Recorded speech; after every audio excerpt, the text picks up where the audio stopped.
welcome you back to Basecamp's Leadership Spotlight.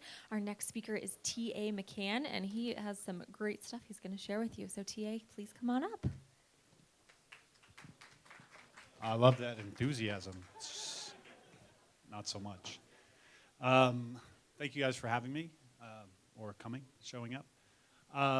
And I'd say thank you to Denver. I've had some great experiences. I actually live in Seattle, and I'm an entrepreneur in Seattle. But I've had some great experiences in Denver, a few of which I'll talk about during my talk today.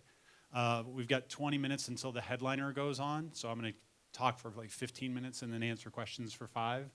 And then everybody will storm in to go see Brad Feld. So I don't want to make you be late there for that type of thing. In fact, maybe I'll give you a 2-minute head start, and we'll push everybody else over there. I am an entrepreneur, and I've been an entrepreneur. I think I started my first company in 7th grade, and I'm now on software startup number 6.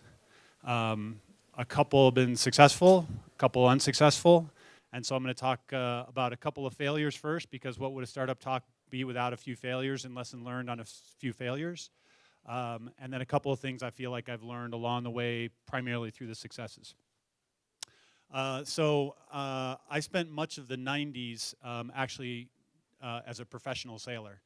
So I quit being an engineer and I went to go sailing, and I did 2 America's Cups and 1 round the world race. Won one, lost one.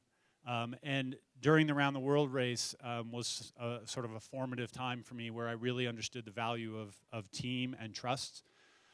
In that race, that's 32,000 miles sailing around the world, 130 days worth of sailing. The longest leg is 27 days long, 24/7, and that goes through the Southern Ocean. So you leave from New Zealand and sail through the Southern Ocean as far south as you're willing to go, and end up in Uruguay. During that sort of segment, you sail as far south as you can go until you start to run into the ice. And you're sailing 24/7, so it's dark, and it's windy, and there's big waves. And so you literally plow along all night long with effectively 0 visibility. And one particular day, which just so happened to be Thanksgiving, the sun came up, and we counted 27 icebergs around us on the horizon. It's hard to know whether they were there all night or whether they were there just in front of us, but the feeling of danger at that point, and there's nobody who can come and help you except for the guys on your boat or the people who are around you in the race themselves, because it's too far away from land for someone to fly to, and there's no ships down there. So it gave me sort of a learning of the feeling of brotherhood, the feeling of camaraderie, the feeling of relying on your team, as well as the feeling of relying on your competitors.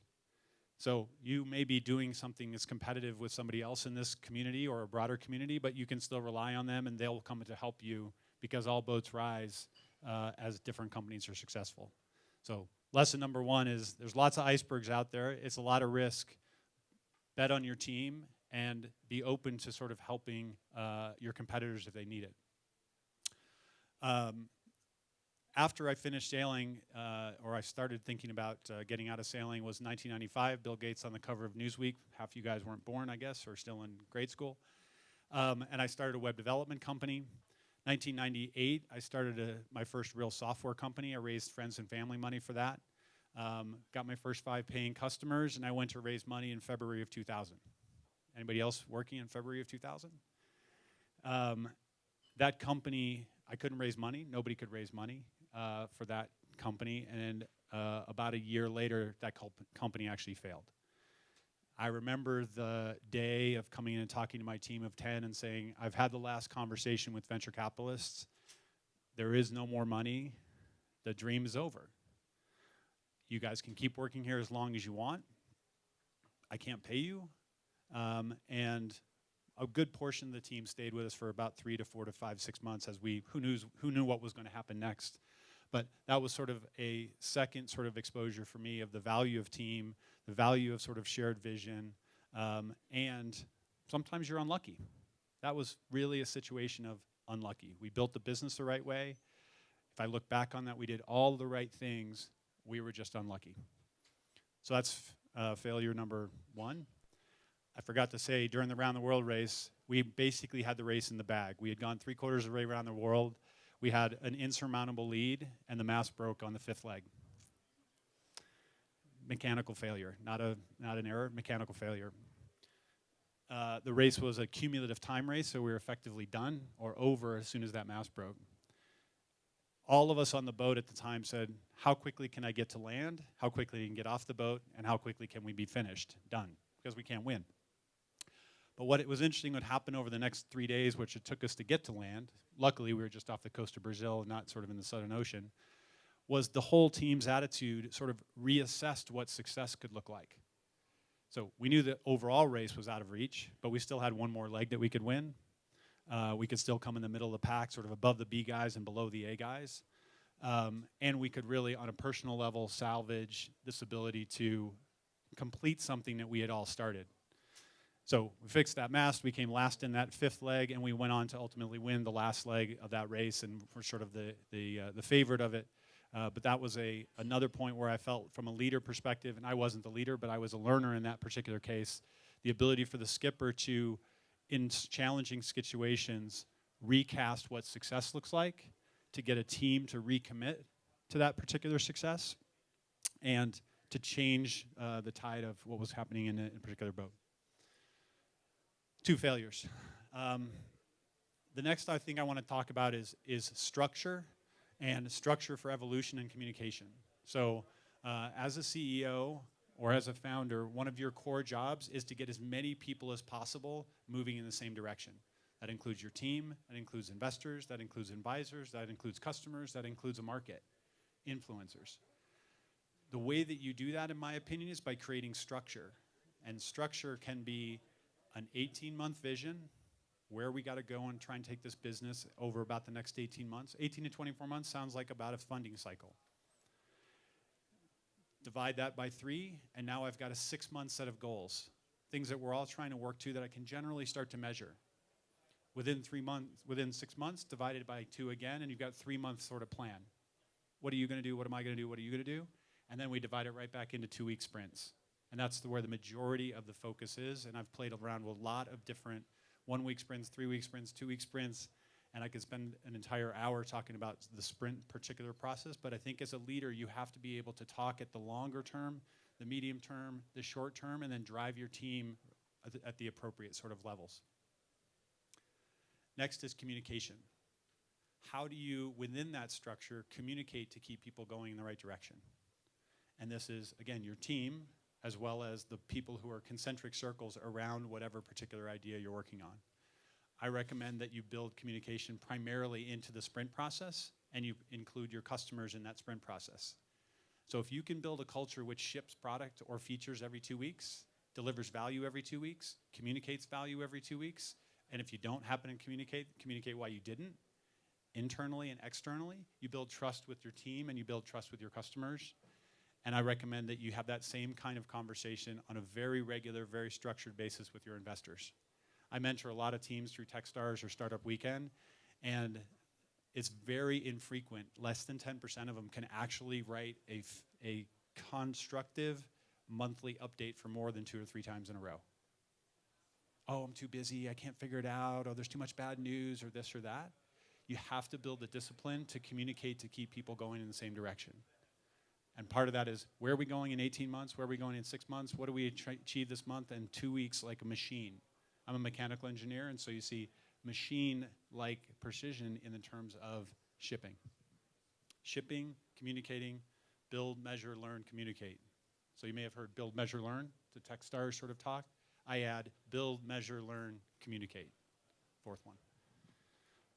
Next is I'm going to talk about the value of your network. I say a lot that your professional success is directly correlated to the size and strength of your network. And so you have to spend time building that. You have to spend time meeting people. You have to spend time delivering value to people. You have to spend time asking for things on specific levels. And I'm going to give you a few tips on how to do that. Number 1 is homework. For every meeting, homework. Homework is being prepared, is knowing about the other person. And there are all kinds of services out there like Refresh, like Full Contact, like Newsel, like Nimble. and like the company that I built called Gist, which is now been sold and integrated. But these are all systems that can help you understand the person you're about to deal with. Because what you're looking for is shared understanding, shared belief, commonality to build a relationship on. Most people don't do it. They walk into meetings, it's totally cold, and it's so astounding to me that they do this when it's actually relatively simple. First, prepare. 2 is add more value than you receive. Especially if you think hard and you learn enough about the other person, you almost always can find something that you could do to deliver value to them. So for example, of this, if anybody thought what I said was valuable, tweet it. That's valuable to me. That's recognizing, that's building a beginning of a relationship. Anybody goes and looks at my blog and you find something valuable, share it. If you send me an email after this and say, I really enjoyed this thing you said, it really made an impact on me, send it to me. I like the way you said that, but I didn't like this so much, or here's another resource that you might find valuable, send it to me. That's building value before you need something. So think hard about that as it's a bi-directional relationship in building trust and building connection. 3 is when you need something, be very precise and appropriate in the ask. Don't ask for something big when we just started to get to know each other. I get so many emails. Can you review my whole PowerPoint deck? I get them all the time. I've just had one meeting with you and I get a whole like, can you review my, no, thank you very much, sorry, I can't help you. Here is the response to that is, I'm trying to choose between these 2 logos. This is the blue one, this is the green one. What would be your perspective on that? I like the blue one. Those are the easy ways to build sort of rapport and build relationships, the appropriate amount of ask based on the strength of the relationship.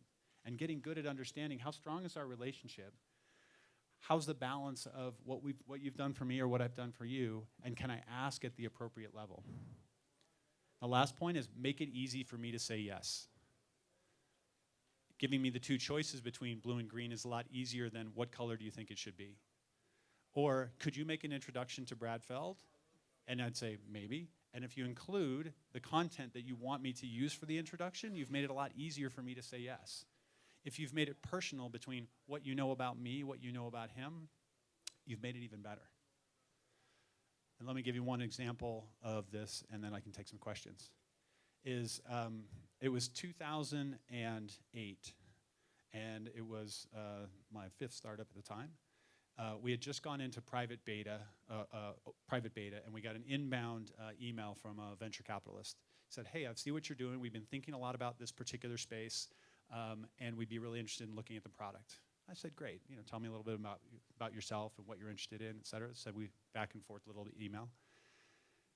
This guy said, hey, this is really cool. I like it. We're putting on this conference, and there's a lot of people who are working in the same kind of space as you, and I think you could really benefit by coming to this conference and meeting some other people. I said, oh, okay, so I'm interested. Never heard of the conference before. Sent an introduction. They sent an introduction for the conference. I start doing a little bit more research about who this guy is, what his firm is, and what this conference is all about. And I find out that one of the people in the firm is a big runner. So I start messaging that guy before the conference saying, hey, I'm coming to this conference. I've never been to the city before, and I'd like to know if there are any places you could recommend going running. Guy responds back to me, oh, sure, I'd be happy to take you. Why don't we meet at 6 o'clock in the morning, first day of the conference, and we'll go run together. We're doing all this Twitter back and forth. How many people do you think showed up for the run? 2, me and him. So we had a really nice chat, got to know each other a little bit better. That person ended up leading my Series A in that company, and that person ended up being Brad Feld. So part of that was an illustration of me understanding a little bit of context of him, of creating something shared, of showing up, and creating something great together. And that was a really great, successful startup. It's part of the reason that I'm here. It's a lot that I've learned from Brad and being involved with that particular company, and hopefully I can share some of that with you guys. So with that, I'm right on schedule, and happy to answer questions and give you the 2-minute head start for Brad. Yes? What were the names of the companies you mentioned Yeah, yeah. So Refresh is an iPhone app, which is really good, connects to your calendar and basically gives you a dossier or summary of the person you're working with. Full Contact is a Brad Feld Foundry investment I'm on the board of. That's really a social contact manager based here in Denver. Ben Dita, VP of Sales. That's a contact manager with a social overlay. Newsle, N-E-W-S-L-E, which really gives you a daily summary of news about people in your network, which allows you to build relationships. Charlie HQ, based in Chicago, a different one, but is a slightly more news-centric kind of view of that. Nimble, another one, which is a social CRM. It's more of a CRM product with social contact overlay. Those are a starting point from them. Other questions? More sailing stories? Well, we called back to New Zealand. We had a new middle section of the mast made. They flew it to Brazil. We put it together in a machine shop on a dirt floor, and we basically sailed up from Brazil to Florida, and then we had a replacement ready in Florida for the last leg. If there's no more questions, I'm going to tell you one more anecdote about learning from your competitors.